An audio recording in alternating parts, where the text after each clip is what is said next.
दोस्तों, आप सबने कंपाउंड इंटरेस्ट के बारे में ज़रूर सुना होगा या ज़रूर पढ़ा होगा, जिसे हिंदी में चक्रवृद्धि ब्याज कहते हैं। लेकिन क्या आप कंपाउंडिंग के पावर को जानते हैं? आइए इसके पावर को हम इंटरेस्टिंग स्टोरी से जानते हैं। दोस्तों, दूर एक गांव में एक चालाक पंडित रहता था। वो अपना जीवन बहुत ही साधारण तरीके से जीता था, लेकिन एक दिन उसके पास खाने के लाले पड़ गए और उसके घर में अब एक भी राशन मौजूद नहीं था और ना ही उसके पास कोई खेत वगैरह थे। तो उसने सोचा कि क्यों ना राजा के पास जाया जाए और उनसे कुछ मदद मांगा जाए। तो वो राजा के महल के लिए निकल पड़ा। महल पहुंचकर उसने राजा को अपनी तकलीफ बताई। तो राजा ने कहा कि तुम्हें अपना कोई हुनर दिखाना होगा।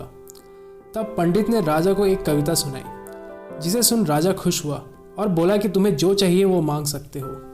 तब पंडित ने कहा कि राजा जी, मुझे इस शतरंज के पहले खाने पर चावल का सिर्फ एक दाना चाहिए पूरे 32 खानों तक। लेकिन शर्त यह है कि हर अगले खाने पर पिछले वाले खाने से दुगुना चावल डाले। जैसे पहले खाने पर 1 चावल और फिर दूसरे पर 2 और फिर तीसरे पर 4।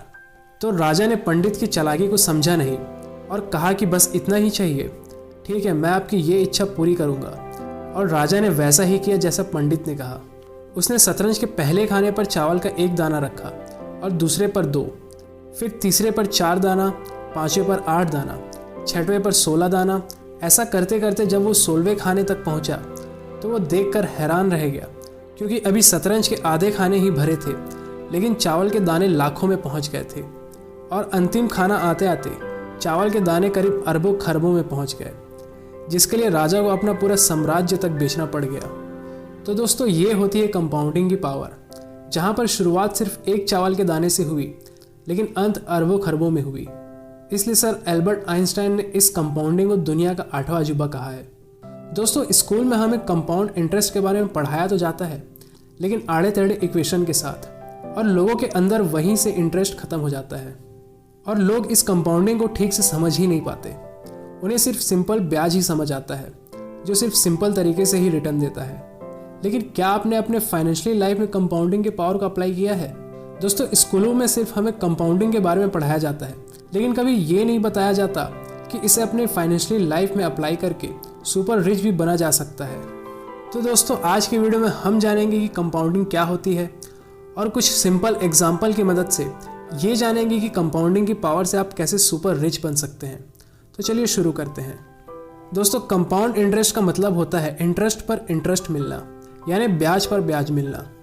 दोस्तों, जब भी हम इन्वेस्टमेंट में इंटरेस्ट की बात करते हैं तो हमारा माइंड सिंपल इंटरेस्ट के हिसाब से ही कैलकुलेट करता है, और यही ज़्यादातर इंसानों के दिमाग का नेचर भी है, और यही हमें ज़्यादा आसान और फ़ायदेमंद लगता है। लेकिन हम कंपाउंड इंटरेस्ट के बारे में सोचते तक नहीं, और यही चीज़ लोगों को अमीर बनने से रोकती है। चलिए इसे एक इंटरेस्टिंग एग्जाम्पल से समझते हैं। मान लीजिए 2 दोस्त राम और श्याम, दोनों ने आज के डेट पर 1-1 लाख रुपए इन्वेस्ट किया म्यूचुअल फंड या शेयर मार्केट में, और दोनों को हर साल 15% की फिक्स रिटर्न मिल रही है, जो कि इक्विटी फंड में आसानी से पॉसिबल हो जाता है। तो 1 साल बाद राम और श्याम की रिटर्न हुई 15,000 रुपये 1 लाख पर। लेकिन राम ने देखा कि उसे अपने इन्वेस्टमेंट पर 15,000 रुपये मिल रहे, तो वो उसे विड्रॉ कर लेता है अपने खर्चों के लिए। लेकिन वही श्याम उस पैसे को ना निकाल कर उसे इन्वेस्टेड ही रहने देता है। तो जैसा कि हमने देखा कि राम ने अपने इंटरेस्ट को निकाल लिया था, तो उसकी कैपिटल अब भी 1 लाख रुपये ही है, लेकिन अपने श्याम ने अपने इंटरेस्ट, अपने रिटर्न को इन्वेस्टेड ही रहने दिया, तो उसकी कैपिटल अब 1,15,000 हो गई। तो दूसरे साल दोनों को फिर से 15% का रिटर्न मिलता है, लेकिन इस बार राम को उसके 1 लाख रुपए पर ही इंटरेस्ट मिला, जिससे उसका करंट वैल्यू इस साल भी 1,15,000 ही हुआ। लेकिन वही श्याम को अब 1 लाख पर नहीं, बल्कि 1,15,000 पर 15% का इंटरेस्ट मिलेगा, क्योंकि उसने अपना रिटर्न विड्रॉ नहीं किया था। तो इस हिसाब से श्याम की दूसरे साल की करंट वैल्यू हुई 1,34,837 रुपये की हो गई, यानी कि राम से 2,250 रुपये ज़्यादा। लेकिन ये बात सुनकर राम श्याम पर हंसता है और बोलता है कि बस 2,000 रुपये ही ज़्यादा कमाया और अपने लिए कुछ लिया भी नहीं।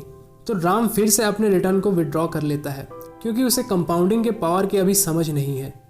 इसी प्रकार दोनों ने अपने अपने पैसों को लगभग 20 साल तक इन्वेस्ट रखा, जिसमें राम अपने हर एनुअली इंटरेस्ट को विड्रॉ करता गया और वही श्याम ने अपने इंटरेस्ट को कंपाउंड होने दिया, और 20 साल बाद श्याम की वैल्यू करीब 16,50,000 रुपये हो गई और राम के पास अब भी 1 लाख रुपए ही है। अगर आप राम के 20 साल की इंटरेस्ट भी जोड़ते हैं तो भी उसकी वैल्यू 4 लाख ही हुई, क्योंकि उसे हर साल 1 लाख पर ही 15% का ब्याज मिल रहा था, क्योंकि वो हर साल अपना पैसा विड्रॉ कर लेता था। दोस्तों, राम एग्जाम्पल है सिंपल इंटरेस्ट का और श्याम एग्जाम्पल है कंपाउंड इंटरेस्ट का। और वही श्याम की करंट वैल्यू राम से करीब 12 लाख रुपए ज़्यादा है। आप में से जिनको नहीं पता कंपाउंड इंटरेस्ट के बारे में, वो यही सोचेंगे कि यार ये तो सच में कमाल हो गया। तो दोस्तों, यही है कंपाउंडिंग की पावर। दोस्तों, हम में से बहुत से लोगों के दिमाग में ये चीज़ें नहीं आएगी कि कुछ सालों में उनका छोटा सा अमाउंट लाखों करोड़ों में ग्रो हो सकता है। ज़्यादातर लोग अपने इन्वेस्टमेंट को टाइम नहीं देना चाहते। वो चाहते हैं कि मुझे हर साल 10-15 हज़ार रुपये फ्री का मिल रहा तो और क्या चाहिए। पर एक स्मार्ट इन्वेस्टर टाइम देता है अपने इन्वेस्टमेंट पर और समझता है कंपाउंडिंग के पावर को। दोस्तों, मान लो अगर आपने आज 7 लाख रुपए वन टाइम के लिए इन्वेस्ट किया, जो कि हर साल 15% के रेट से ग्रो हो रहा हो, तो पहले साल तो आपको 1,05,000 रुपये का ही इंटरेस्ट मिलेगा। लेकिन 18 साल बाद आपका यही अमाउंट 1 करोड़ का हो जाएगा और दूसरा करोड़ कमाने के लिए आपको सिर्फ 5 साल और लगेंगे और तीसरा करोड़ कमाने के लिए सिर्फ 28 साल और चौथे करोड़ के लिए आपको 1.5 साल से भी कम समय लगेगा। तो यही है दोस्तों कंपाउंडिंग की पावर, जिसका सिंपल फंडा यही है कि ये इंटरेस्ट पर इंटरेस्ट कमाता है। आप अपने ज़िंदगी का पहला 1 लाख रुपए मेहनत करके कमा सकते हो, लेकिन आप अपने ज़िंदगी का पहला करोड़ रुपए स्मार्ट वर्क करके ही कमा सकते हो। और दोस्तों, आप में से बहुत लोग ये कहेंगे कि चलो सब ठीक है, पर हमें 15% का रिटर्न मिलेगा कैसे और कहाँ? तो दोस्तों, इसका सिंपल सा जवाब है म्यूचुअल फंड, जहाँ पर आपको 15% का रिटर्न आसानी से मिल ही जाता है। और अगर आप थोड़ी सी एनालिसिस करते हो और आपको वैल्यू स्टॉक पिक करने आती है, तो आप शेयर मार्केट में इन्वेस्ट कर सकते हो। यहाँ पर आपको 15 से भी ज़्यादा परसेंट की रिटर्न मिल सकती है। दोस्तों, सर वॉरेन बफेट की सालाना प्रॉफिट 30% बताई गई है और इन्होंने कंपाउंडिंग के ही जरिए $85 बिलियन का नेटवर्थ हासिल किया है। दोस्तों, आइए जानते हैं कि शेयर मार्केट में कंपाउंडिंग कैसे काम करती है। मान लीजिए जब भी आप किसी कंपनी के स्टॉक खरीदते हो, जैसे आपके पास एक कंपनी के शेयर है जिसका दाम अभी 100 रुपये है और वो कंपनी 15% का प्रॉफिट कमाती है, मतलब 15 रुपये हर एक शेयर के पीछे। तो अब कंपनी के पास 2 विकल्प होते हैं। पहला, या तो कंपनी फिर से वो पैसे को इन्वेस्ट कर दे, और दूसरा, या वो डिविडेंड के ज़रिए अपने शेयर होल्डर्स को दे दे।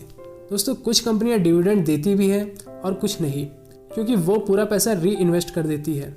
तो अगले साल वो कंपनी फिर से जब 15% का प्रॉफिट करेगी, तो इस बार 100 पर नहीं बल्कि 115 रुपये पर 15% प्रॉफिट करेगी। मतलब ये होगा कि कंपनी कंपाउंडिंग के ज़रिए ग्रो होगी। और अगर ये कंपनी हर साल 15% के रेट से ग्रो हो रही है, तो सिर्फ 5 सालों में ही कंपनी की वैल्यू डबल हो जाएगी। भले ही उसका शेयर प्राइस उतने रेट से नहीं बढ़ा हो, तब भी उसके शेयर कंपनी के वैल्यू के हिसाब से ही ग्रो होते रहेगा। दोस्तों, इसलिए जब भी आपको डिविडेंड मिले तो उसे एक्स्ट्रा पैसा समझकर उसे ना निकालें, बल्कि उसे री इन्वेस्ट कर दें, जिससे आपकी इन्वेस्टमेंट भी कंपाउंड होते रहे। क्योंकि जब भी लोग इंटरेस्ट कैलकुलेट करते हैं तो सीधा प्रॉफिट गिनते हैं। लोग ये नहीं देखते कि उन्होंने कितना इन्वेस्ट किया था और कितने समय के लिए इन्वेस्ट किया था, जिससे उन्हें CAGR मतलब कंपाउंडेड एनुअल ग्रोथ रेट पता चल सके। क्योंकि हर एक इन्वेस्टमेंट में कंपाउंडिंग काम करती ही है और हमारे लाइफ के हर एक चीज़ में फ़र्क सिर्फ इतना है कि हमारा इन्वेस्टमेंट कितने रेट से ग्रो हो रहा है। जैसे आप बैंक के सेविंग अकाउंट को ही देखोगे तो वहाँ सिर्फ 4% का ही इंटरेस्ट मिलता है। इस हिसाब से बैंक में आपका पैसा डबल होने में करीब 18 साल लग जाएंगे।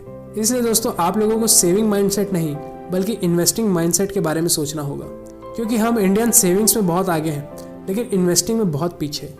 तो अब सवाल ये है कि अगर कंपाउंडिंग इतना ज़रूरी है तो लोग इसके बारे में बात क्यों नहीं करते। तो दोस्तों, हमारे समाज की कड़वी सच्चाई ये है कि जिन लोगों को इसके बारे में पता होता है, जैसे बैंक्स वाले या इंश्योरेंस वाले, तो वो आपको ऐसा इन्वेस्टमेंट प्लान बताते हैं जिसमें उनका फ़ायदा होता है, ना कि आपका। क्योंकि पब्लिक को समझ आ गया कि हमें 15% का रिटर्न भी मिल सकता है, वो भी बिना किसी को कमीशन दिए, तो ये सारे रोड पर आ जाएंगे। तो दोस्तों, आज के लिए बस इतना ही। और वीडियो अच्छी लगी हो तो लाइक ज़रूर करें और सब्सक्राइब भी ज़रूर ही कर दें। धन्यवाद।